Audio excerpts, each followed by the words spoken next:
Activité physique aérobie pour sclérose en plaques. C'est parti. Donc elle peut courir, et elle préfère courir comme ça.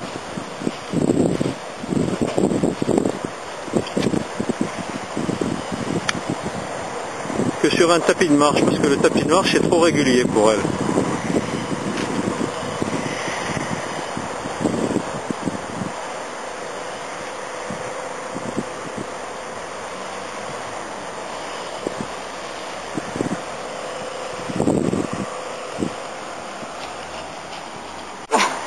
Fatigué? Non, mais un peu essoufflé. Un petit peu essoufflé. Un peu essoufflé, voilà. On peut prendre même le pouls, hein. Ici. UMIPJ du côté gauche. Et alors on s'est demandé ce que c'était, c'est ça? Oui, mais ils n'ont rien trouvé. L'année d'après, j'ai fait exactement la même date. Une névrite rétrobulbaire. Oui. Donc là, on a commencé à soupçonner un peu. Oui.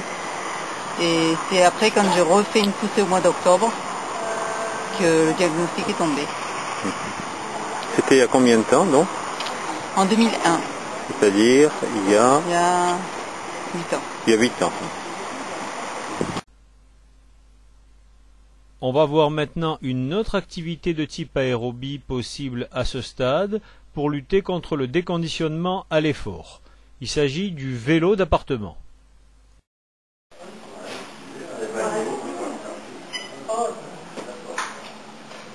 1, 2, 3. Donc chez votre kiné, vous faites surtout du tapis de marche. Oui. Et il vous a fait faire donc une progression, c'est ça? 10 minutes au départ. Oui. Et au bout de 8 mois, je faisais 20 minutes à une force supérieure. Au bout de 8 mois. 8 mois. Je faisais 20 minutes. Donc, et ça augmente un peu votre pouls quand vous faites ça? Oui. Oui. Sinon, dans la journée, vous pouvez marcher plus d'1 kilomètre, c'est ça? Oui. Et après, la fatigue arrive. Après, la fatigue arrive. Oui. Qui bat. Alors, à combien le pot? 110. On peut le voir sur ce... Ah, 109 là, ici. 110.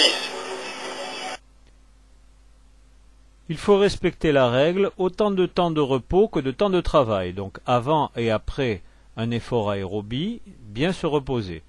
Le repos dans un bain froid est encore plus réparateur parce qu'on bénéficie de la cryothérapie qui est très bénéfique pour les scléroses en plaques.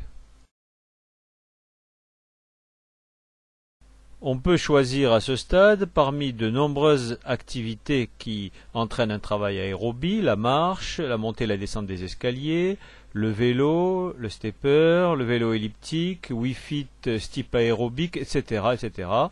L'essentiel étant de pratiquer sérieusement et régulièrement, et puis aussi de ne pas aller jusqu'à l'épuisement et de bien effectuer les périodes de repos avant et après l'exercice. Pour démarrer une de ces activités dans des conditions optimales, l'aide et les conseils d'un kinésithérapeute compétent est le plus souvent indispensable.